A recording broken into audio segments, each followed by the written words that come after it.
جب لوگ پلٹ کے آ جاتے ہیں تو 2 فرشتے آتے ہیں، منکر نکیر ان کے نام ہیں، اور وہ اس کو بٹھا دیتے ہیں اور بٹھا کر کے اس سے 3 سوال پوچھتے ہیں۔ پہلا سوال یہ ہوتا ہے من ربک، تیرا رب کون ہے؟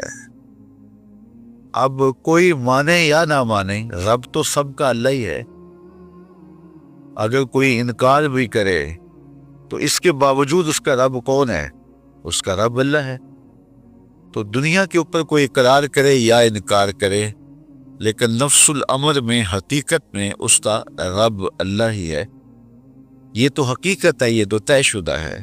لیکن جو عقیدہ دنیا پہ رہا ہوگا وہی عقیدہ اس کے لہجے میں آئے گا۔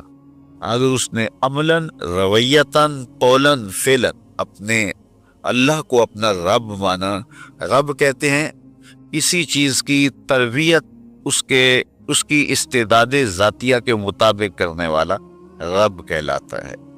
وہ اللہ تعالیٰ جل شانہ ہم سب کا خالق بھی ہے، مالک بھی ہے، رازق بھی ہے، اور ہماری ضروریات کا وہ کفیل بھی ہے۔ وہ ہمارا رب ہے، اور صرف ہمارا رب ہی نہیں ہے، رب العالمین ہے، پورے جہانوں کا رب ہے، پوری کائنات کا رب ہے۔ خالق بھی سب کا وہی ہے اور رب بھی سب کا وہی ہے۔ جو اسے مانتا ہے اسے بھی رزق دیتا ہے، جو نہیں مانتا تو اس کے لیے بھی رزق کے دروازے بند نہیں کرتا۔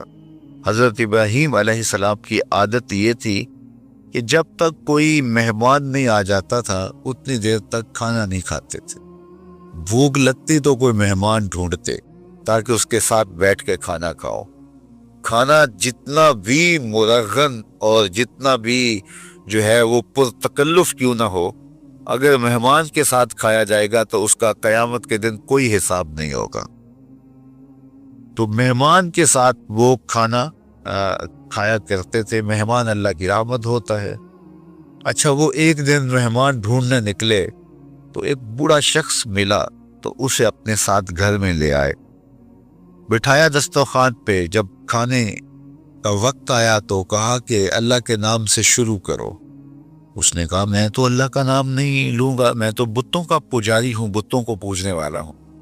حضرت ابراہیم علیہ السلام نے کہا کہ تیرے ساتھ میرا تعلق کوئی کاروباری، کوئی ذاتی، کوئی اور تو ہے نہیں، میں رب کے لیے ہی تو تجھے کھلا رہا ہوں، اور اگر تو رب کا نام ہی نہیں لے گا تو پھر میرا تیرا رشتہ کیا باقی بچتا ہے؟ اس نے کہا میں چند لقموں کے لیے اپنے بتوں سے بے وفائی نہیں کر سکتا۔ وہ غالب نے کہا تھا نا کہ وفاداری بشرط استواری اصل ایمان ہے، مرے بت خانے میں تو کعبے میں گاڑو برہمن کو۔ اس نے اپنے انداز میں ایک بات کی تھی کہ وفاداری بڑی چیز ہوتی ہے، تو اس نے بتوں سے وفاداری کا بھرم رکھا۔ اس نے کہا کہ میں چند لقموں کے لیے جو ہے وہ تیرے رب کا نام لوں اور اپنے معبودان کا نام چھوڑ دوں، یہ نہیں ہو سکتا۔ آج تو لوگ چائے کی پیالی پہ دین بیچ رہے ہیں، کیا آج ممبر و محراب فروخت نہیں ہو رہے؟ لیکن اس بوڑھے شخص نے کہا کہ میں چند لقموں کے لیے، چند ٹکڑوں کے لیے میں اپنے بتوں سے بے وفائی نہیں کر سکتا۔ حضرت ابراہیم نے کہا تو اگر بتوں کے ساتھ اتنی محبت رکھتا ہے تو پھر میں بھی رب کے نام کے علاوہ تجھے دینے پہ آمادہ نہیں ہوں۔ وہ دسترخوان سے اٹھ کے چلا گیا۔ وہ چلا گیا کہ جبریل امین حاضر خدمت ہوئے، رب کا سلام دیا، اے ابراہیم۔ رب سلام دیتا ہے اور فرماتا ہے تو نے آج میرا ایک بندہ ناراض کر دیا۔ یا اللہ، وہ تیرا بندہ تھا، اس کو تو تیرا نام لینا بھی گوارا نہیں تھا۔ کہا ابراہیم اس کی عمر کتنی ہوگی؟ یا اللہ 80 سال کے قریب ہوگی۔ کہا اتنا عرصہ ہو گیا میں اس کو رزق دے رہا ہوں، تو ایک دن نہیں کھلا سکا؟ اب ابراہیم علیہ السلام اس کو ڈھونڈنے نکلے۔ وہ کسی پہاڑ پہ چڑھ رہا تھا، دور سے آواز دی، او میاں آ جاؤ، کھانا ٹھنڈا ہو رہا ہے۔ اس نے کہا تم تو بڑے سخت لہجے میں، رویے میں تبدیلی کیسے آ گئی؟ کہا کہ اسی رب کا پیغام آیا ہے کہ مجھے اتنا عرصہ ہوا اسے کھلاتے ہوئے، وہ مجھے نہیں بھی مانتا تھا، پھر بھی میں اس کی ضروریات کو پورا کرتا رہا ہوں، اور تم ایک دن نہیں دے سکے؟ تو آؤ، کھانا ٹھنڈا ہو رہا ہے۔ کہاں دے رب کا نام نہیں لوں گا، کہاں نہ لینا۔ کہاں اتنی تبدیلی، کہاں اسی رب کا سندیش آیا ہے، اسی رب کا پیغام آیا ہے، کہاں پھر کھانا بعد میں کھاؤں گا، پہلے اپنے رب کا مجھے غلام بنا لے۔ تو کوئی مانے اس کو بھی دیتا ہے، کوئی نہ مانے اس کو بھی دیتا ہے، بلکہ دنیا کے اوپر کافروں کو زیادہ دیتا ہے۔ ایک روایت میں آتا ہے کہ اگر اہل ایمان کی دلجوئی کا لحاظ نہ ہو تو کافروں کے گھروں کی سیڑھیاں سونے اور چاندی کی ہوں، لیکن یہ کہیں گے ہمیں تو مار ہی دیا ہے۔ اور اقبال نے کہا تھا نا کہ کافر کو دیے حور و قصور اور مومن کے لیے فقط وعدہ حور۔ تو اس لیے ان کی دلجوئی ہے، ورنہ کافروں کو اتنا دور، چونکہ ان کا حصہ آخرت میں نہیں ہے، ان کا حصہ صرف دنیا ہے۔ دنیا پہ عیش کریں، دنیا پہ عیش و عشرت کی زندگی گزارے، دنیا ہی دنیا، آخرت میں ان کا کوئی حصہ نہیں۔ اور مومن کا آخرت میں حصہ ہے، اور دنیا کے اوپر جو تکلیفیں آتی ہیں ان تکلیفوں کا بدلہ اس کو قیامت کے دن دیا جائے گا۔ بلکہ صحیح حدیث میں آتا ہے کہ جب اہل بلا کو ان پر آنے والی مصیبتوں کا صلہ دیا جائے گا تو لوگ آرزو کریں گے کاش ہمارے بدن کو لوہے کی کینچیوں سے کاٹ دیا ہوتا، اور دنیا کے اوپر ہمیں بھی تکلیفیں، اذیتیں، آلام و مصائب آئے ہوتے۔ تو مومن جب اللہ کی طرف سے آنے والی کسی تکلیف کو خندہ پیشانی کے ساتھ قبول کرتا ہے اور اس پہ راضی رہتا ہے اور صبر کا دامن ہاتھ سے نہیں چھوڑتا، واویلا نہیں بچاتا، جزا فضا نہیں کرتا، تو اللہ تعالیٰ نے اس کے لیے اجر رکھا ہے۔ بلکہ رسول کریم نے ارشاد فرمایا مومن کے پاؤں میں جو کانٹا چبھے تو اللہ اس کا بھی مومن کو قیامت کے دن اجر عطا فرمائے۔ تو مومن کی زندگی جو ہے وہ بڑی خوبصورت زندگی ہے۔ تو دنیا کے اوپر جو اسے مانتا ہے اللہ اسے بھی عطا کرتا ہے، جو اس کا انکار کرتا ہے اللہ اسے بھی عطا کرتا ہے، اس لیے کہ اس کی شان ہے کہ وہ رب ہے اور وہ سب کا لحاظ کرتا ہے اور سب کی ضروریات کو پورا کرتا ہے۔ پھر ہر شخص کی ضروریات الگ الگ ہیں، میری ضرورت الگ ہے، آپ کی کوئی اور ضرورت ہوگی، اور سب کی ضرورت کا اس نے لحاظ رکھا ہوا ہے۔ پھر بہائم کی، چوپایوں کی، حشرات الارض کی، پرندوں کی مختلف ضروریات ہے۔ اڑنے والوں پرندوں کی ضروریات الگ ہے، پانی کے جانوروں کی ضروریات الگ ہیں، اس طرح حشرات الارض کی ضروریات الگ ہیں اور درندوں کی ضروریات الگ ہیں۔ یہاں تو ہم ایک آدھ کلو گوشت ہو تو گھر کے سارے افراد اس سے گزارا کر لیتے ہیں، لیکن شیر کو اور چیتے کو جو ہے وہ منوں کے حساب سے روزانہ چاہیے، رب ان کو روزانہ فراہم کرتا ہے۔ یہ پنساری کے پاس جائیں، اگر آپ کو ڈاکٹر یا حکیم لکھ دے کہ یہ آپ کو خالص سچے موتی چاہیے، اس کی کوئی چیز آپ کو بنا کے دیں گے تو آپ ہزاروں لاکھوں روپے خرچ کرتے ہیں، پھر بھی بعض کا اعتماد نہیں ہوتا کہ یہ بالکل 1 نمبر ہے یا 2 نمبر۔ تو رتی ماشی اور تولوں کے اندر آپ ان کو خریدتے ہیں اور وہ بھی آپ کو گمان ہوتا ہے کہ پتہ نہیں خالص ہیں یا ناخالص، لیکن دنیا کے اوپر لاکھوں کروڑوں پرندے پائے جاتے ہیں، جانور پائے جاتے ہیں، ہنس، اور وہ کھاتا ہی سچے موتی ہے۔ صبح کو بھی، شام کو بھی، دوپہر کو بھی اللہ سب کو پیٹ بھر کے کھانے کے لیے عطا فرماتا ہے۔ تو جس کی جو ضرورت ہے وہ رب ہے، اس ضرورت کو پورا کرتا ہے۔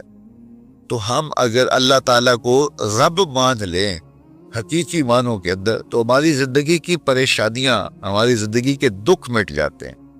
مصیبتیں اس وقت آتی ہیں اور اس وقت پریشانی لگی رہتی ہے، دھڑکا لگا رہتا ہے کہ جب انسان جو ہے وہ سمجھتا ہے کہ میں ہی جو ہے وہ کچھ کرنے والا ہوں۔ وَمَا مِن دَابَّةٍ فِي الْأَرْضِ إِلَّا عَلَى اللَّهِ رِزْقُهَا، زمین پر چلنے والی، رینگنے والی کوئی چیز نہیں جس کا رزق اللہ کے ذمہ کرب پہ نہ ہو۔ تو جب انسان اس عقیدے کو اپنی روح میں، اپنے باطن میں اتار لیتا ہے تو پھر اس کی زندگی سوکھی ہو جاتی ہے کہ وہ میرا خالق بھی ہے اور وہ میرا رب بھی ہے۔ اور یہ یقین انسان کی زندگی کے اندر اعتماد، روشنیاں اور توکل بھر دیتا ہے۔ بلکہ ایک حدیث میں آیا کہ جس طرح توکل کرنے کا حق ہے اگر وہ تم ادا کرو تو اللہ تمہیں ایسے رزق عطا فرمائے جس طرح پرندوں کو عطا فرماتا ہے۔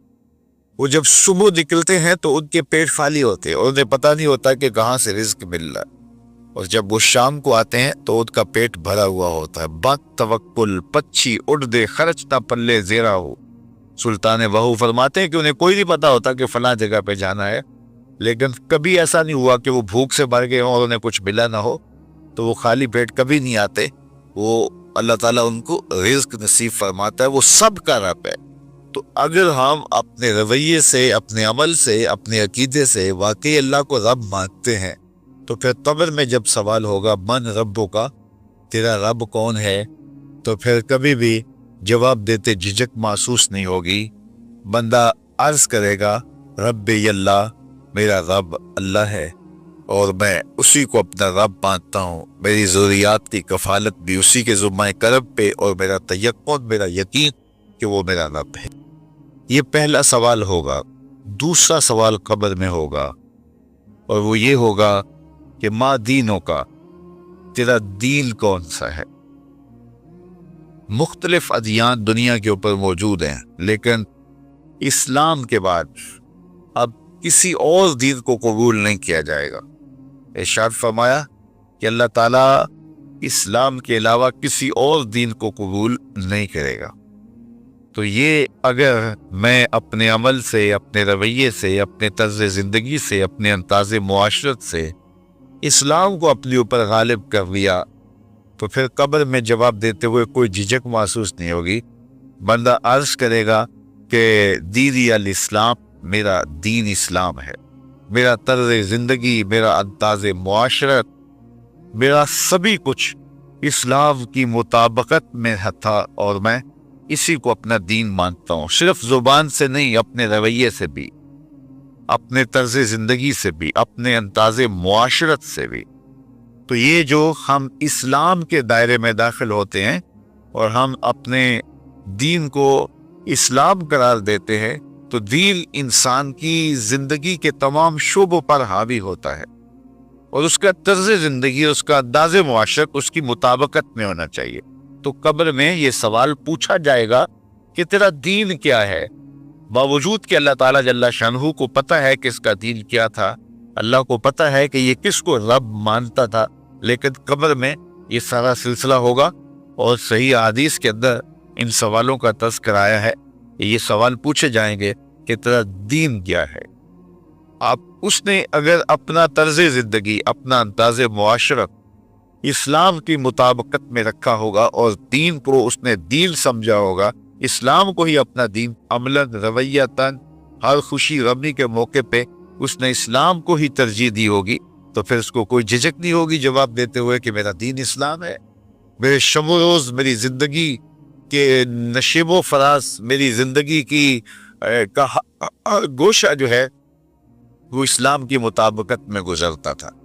تو پھر وہ سیدھا سیدھا جواب دے گا دینی الاسلام۔ اس لیے ہمیں اس سوال کی تیاری بھی کرنی چاہیے کہ ہماری نجی زندگی ہو یا ہماری اجتماعی زندگی ہو، ہماری گھریلو زندگی ہو یا ہماری معاشرتی زندگی ہو، ہماری ذاتی زندگی ہو یا ہماری سیاسی زندگی ہو، ہماری جس طرح کی بھی زندگی کے جو بھی شعبہ جاتا ہے، سب میں ہم دین کو غالب کریں۔ ہم صرف مسلح کے مسلمان نہ بنیں کہ 5 نمازیں پڑھ لیں اور ہم کہتے ہیں مسلمان ہیں، روزے رکھ لیے، تراویح پڑھ لی، اور ہم نے جو ہے وہ زکوٰۃ دے دی اور حج کر لیا، اس سے ہم مطمئن ہو گئے کہ ہم مسلمان ہیں۔ اسلام ایک مکمل اور اکمل اور کامل ضابطہ حیات ہے، اپنے ماننے والوں کو زندگی گزارنے کا پورا اسلوب اور مکمل کامل رہنمائی دیتا ہے۔ ہم نے ہمسایوں کے ساتھ سلوک کیسے کرنا ہے، یہ ہمیں اسلام بتاتا ہے۔ ہم نے بیوی کے ساتھ سلوک کیا کرنا ہے، یہ ہمیں اسلام بتاتا ہے۔ اولاد کی تربیت کیسے کرنی ہے، اسلام کی واضح تعلیمات ہے۔ ہم نے سفر کرنا ہے تو انداز سفر کیا ہونا چاہیے، اسلام نے ہمیں بتایا۔ کاروبار کرنا ہے تو ہم جو ہے وہ کیا کاروبار کو مارکیٹ سے سیکھیں گے یا اللہ اس کے رسول سے سیکھیں گے، تو ہمیں اللہ اس کے رسول نے واضح 2 ٹوک اور سیدھے سیدھے احکام دیے ہیں کہ تم جب کاروبار کرو تو تم جو ہے وہ اس انداز کے ساتھ کاروبار کرو، کم نہیں تولنا، کم نہیں ناپنا، جھوٹی قسم نہیں کھانی، سود نہیں لینا۔ تو یہ ساری چیزیں، ملاوٹ نہیں کرنا، ایک ایک چیز جو ہے وہ اسلام نے ہمیں فراہم کی ہوئی ہے۔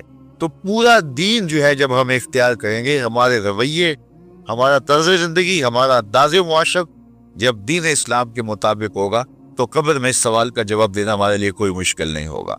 اور اگر ہمارا طرز زندگی کچھ اور طرح کا ہوگا تو کیا صرف یہ کہہ دے کہ ہم مسلمان ہیں؟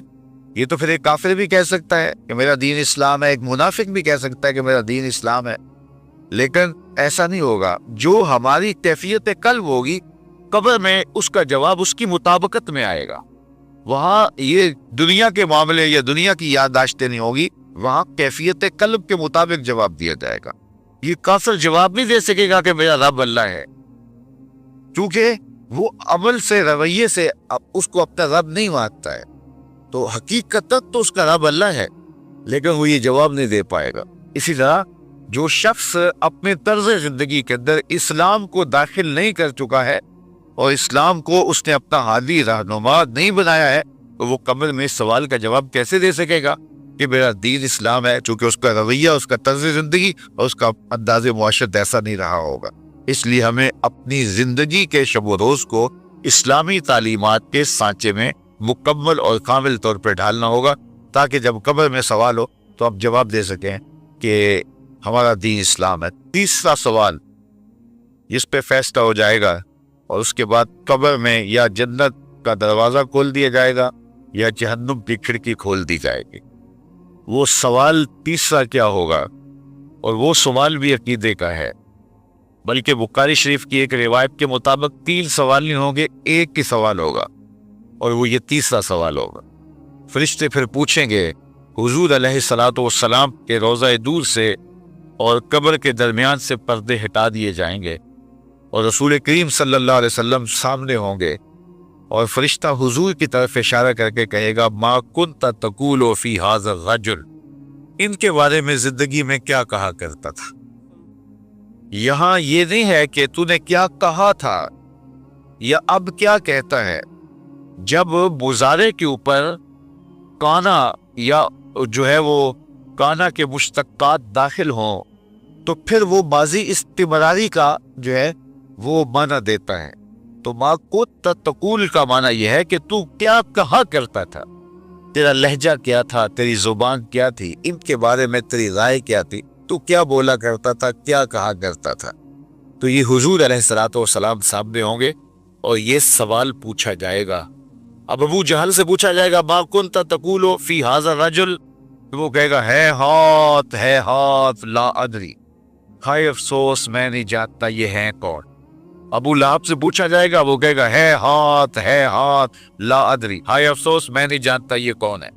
اچھا جانتا نہیں تو پتھر کس کو مارتا تھا، جانتا نہیں تو گڑے کس کی راہوں میں کھدواتا تھا، جانتا نہیں تو اوجریاں کس کے اوپر ڈلوایا کرتا تھا۔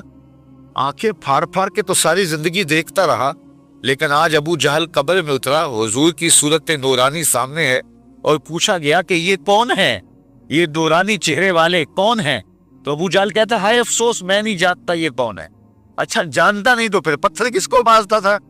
اللہ اکبر۔ اور 14 صدیاں گزرنے کے بعد ایک مومن لحد میں اترتا ہے اور پردے ہٹا دیے جاتے ہیں، اور منکر نکیر سوال کرتے ہیں عامر چیمہ بتا یہ کون ہے؟ وہ کہتا ہے پیچھے ہٹو، پہلے پائے ناز کو بوسہ تو کر لے دیں، میں تو مر کے پہنچا ہوں یہاں اس دل ربا کے واسطے، یہ تو میرے بخت جاگے کہ وہ میری قبر میں آئے۔ وہ کسی شاعر نے کہا نا کہ آئے وہ میرے مزار پہ گھونگھٹ اتار کے، آئے وہ میرے مزار پہ گھونگھٹ اتار کے، مجھ سے تو نصیب بچے ہوئے میرے مزار کے، یہ تو بخت سنور گئے کہ وہ میری قبر میں آئے۔ شیخ عبدالحق محدث دہلوی علیہ رحمہ لکھتے ہیں کہ جب سے یہ سنا ہے کہ قبر میں حضور آئیں گے، پتہ نہیں موت کہاں مر گئی ہے، جی چاہتا ہے زندہ ہی قبر میں چلے جائے۔ تو وہ کہے گا پہلے مجھے پائے ناز کو بوسہ تو کر لینے دو، میں تو زندگی کے بھر میں انتظار ان کا کرتا رہا، اور ان کے بارے میں پوچھ رہے ہو یہ کون ہے؟ ساری زندگی پیر بہر علی شاہ تکشا بتاتے رہے وہ کہ چند بدر شاہ شانی ہے، وتے چمک دی لاٹ نورانی ہے، کالی زلف تے اکھ مستانی ہے، مخمور رکھی ہیں مدوریاں۔ تو وہ فوراً جواب دیتا ہے یہ تو وہی میرے آقا و مولا ہیں جن کے لیے ساری زندگی تڑپتا رہا اور ان کی زیارت کی آرزوئیں اور تمنائیں کرتا رہا۔ اچھا ابو جہل ساری زندگی دیکھتا رہا تو وہ تو جواب نہیں دے پائے گا، وہ کہتا ہائے افسوس میں نہیں پہچانتا یہ کون ہے، ہاتھ لا ادری، مجھے نہیں پتا۔ اور 14 صدیاں گزرنے کے بعد ایک مومن لحد میں اترتا ہے تو وہ فوراً کہتا ہے یہ تو وہی ہیں جن کے لیے زندگی گزار آیا. تو جس نے دیکھا تھا وہ پہچان نہیں سکتا، اور صدیوں بعد جو دنیا کے اوپر آیا وہ فوراً پہچان بھی رہا ہے اور پائے ناز کو بوسے بھی کر رہا ہے. تو پھر اس کا کیا جواب ہوگا؟ پھر اس کا جواب علامہ اقبال علیہ رحمہ نے دیا. وہ کہتے ہیں قبر میں یہ جو آنکھیں ہیں ان میں تو مٹی پڑی ہوگی، یہ تو بند ہوگی، دل کی آنکھیں کھلی ہوں. ابو جہل نے ان آنکھوں سے دیکھا تھا، یہ آنکھیں تو کھلی نہیں ہیں، تو ان سے وہ کیسے پہچانے گا؟ اور دل کی آنکھوں نے حضور کو دیکھا ہی نہیں تھا. اور یہ صدیوں گزرنے کے بعد جو مومن لحد میں اترتا ہے اس کی گو ان آنکھوں نے نہیں دیکھا تھا، لیکن در دل مسلم مقام مصطفیٰ، مومن کے دل کے ڈیرے کے اندر مومن کے دل میں حضور ہی بستے ہیں، اس لیے اس کی آنکھوں نے، دل کی آنکھوں نے حضور کو دیکھا اور پہچان لیا. اس لیے کہ دل کی آنکھوں نے حضور پہلے بھی دیکھے ہوئے تھے اور دل آرزو میں مچلتا رہا، اس لیے دل کو پہچاننے میں دیر نہیں لگی. تو وہاں یہ آنکھ نہیں پہچانے گی، یہ آنکھ پہچانے گی. اس لیے اقبال نے دوسرے مقام پہ کہا دل بینا بھی کر طلب خدا سے، کہ آنکھ کا دور دل کا دور نہیں. آنکھ کا دور اور ہے، دل کا دور اور ہے. تو اگر کوئی شخص دنیا کے اوپر دل کے دور سے بے بہرا رہا، قیامت کے دن یہ آنکھیں اسے فائدہ نہیں دے گی. بلکہ اللہ تعالیٰ نے خود قرآن مجید میں ایک مقام پہ فرمایا من کان فی ہذہ اعمی فہو فی الآخرۃ اعمی واضل سبیلا. جو اس دنیا میں اندھا رہا کل قیامت کے دن بھی نابینا اٹھایا جائے گا. اس سے ان آنکھوں کی بیدوری قطعاً مراد نہیں، کسی مفسر نے نہیں لکھا، بلکہ وہ تو واضح حدیث پہ آتا ہے جو دنیا میں ان دو محبوب چیزوں سے آزمایا گیا، اللہ تعالیٰ قیامت کے دن اسے صلہ عطا فرمائے گا. یہ جو دنیا کے اوپر نابینا ہوتے ہیں، نابینا ہو جاتے ہیں یا پیدائشی نابینا ہوتے ہیں، تو یہ دنیا کی لذتوں سے اور دنیا کے نفعوں سے لطف اندوز نہیں ہو پاتے. یہ بہت بڑی آزمائش ہے، جہان اندھیر ہوتا ہے ان کے لیے، لیکن قیامت کے دن اللہ تعالیٰ اس کا بہتر صلہ ان کو عطا فرمائے گا جو دو ان محبوب چیزوں سے آزمایا گیا. تو اگر وہ دنیا پہ اندھا تھا اور حقیقی طور پہ، اور قیامت کے دن بھی اندھا اٹھایا جائے گا، یہ تو پھر مناسب نہیں ہوگا. تو یہ جو قرآن نے کہا جو دنیا میں اندھا رہا وہ قیامت میں بھی اندھا اٹھایا جائے گا، تو اس سے ان آنکھوں کی بیدوری قطعاً مراد نہیں ہے، اس سے دل کی بیدوری مراد ہے. تو دل اگر بینا ہوا، دل اگر روشن ہوا، تو پھر قبر کے اندر بھی دل دے دیوے دی روشنائی جاوے وچ زمینہ، تو پھر وہ معرفت رسول کا سبب ہوگا دل کا اجالا. اور پھر حشر کے اندر بھی جو ہے وہ دل کی آنکھیں روشن ہوں گی. تو جس نے اپنے قلب کو دور معرفت سے، دور ایمان سے اور دور محبت سے منور نہیں کیا ہے، تو وہ قبر کے اندر، حشر کے اندر نابینا ہی اٹھایا جائے گا. اور یہ قرآن کی صریح نص ہے. تو اب ابو جہل نے ان آنکھوں سے دیکھا ہے، لیکن جب سوال ہوتا ہے بتاؤ یہ کون ہے، تو وہ کہتے ہیں ہے ہاتھ لا ادری، افسوس میں نہیں جانتا. اور صدیاں گزرنے کے بعد ایک مومن لحد میں اترتا ہے، ظاہری ملاقات بھی نہیں ہے. جب اس سے پوچھا جاتا ہے یہ کون ہے، تو وہ کہتا ہوا محمد صلی اللہ علیہ وسلم. یہ تو وہی آقا ہے جن کے لیے ساری زندگی، جن کے تذکروں کی خوشبو سونگھتا رہا ہوں، تو مجھے تو جو ہے وہ ان کے پائے ناز کو بوسہ کر لینے دو. تو بتاؤ اس کے دل کی آنکھوں نے حضور کی معرفت حاصل کی اور حضور کو پہچان لیا. تو دل بینا بھی کر طلب خدا سے، کہ آنکھ کا دور دل کا دور نہیں. تو حضور علیہ الصلوۃ والسلام کے حوالے سے جب سوال ہوگا، اگر اس سوال کا جواب نہیں آیا تو پھر جہنم کی کھڑکی کھول دی جائے گی، اور اگر اس سوال کا جواب آیا تو پھر جنت کے دروازے کشادہ کر دیے جائیں گے، اور جنت کی ٹھنڈی ہوائیں اس کی قبر میں آ جائیں گی. بلکہ حدیث میں آتا اسے کہا جائے گا کہ نم کنو متل عروس، ایسے سو جا جس طرح دلہن سوتی ہے. اور وہاں سے لے کر کے حشر تک کا سفر جو ہے اس کے لیے بہت لمبا سفر نہیں ہوگا. وہ ایسے ہوگا کہ جو ہے وہ ایک خوبرو کے گلے سے ہار گرے گا اور وہ موتی ٹوٹ کے گر جائیں گے، اور وہ اس کو چننے میں مصروف ہو جائے گا. ابھی سارے موتی چن نہیں پائے گا کہ قیامت آ جائے گی. یہ مومن کے لیے اللہ نے آسانی رکھی، 50,000 سال کا دن ہوگا یوم محشر. لیکن جو مومن ہوگا اس کے لیے حشر کا اتنا بڑا دن ایسے ہوگا جتنا عصر کا وقت ہوتا ہے. تو اتنے تھوڑے وقت میں اس کے لیے گزر کے آئے گا. تو یہ 3 سوال قبر میں پوچھے جانے ہیں، ہر شخص سے پوچھے جانے ہیں، مومن سے بھی پوچھے جانے ہیں اور کافر سے بھی اور منافق سے بھی.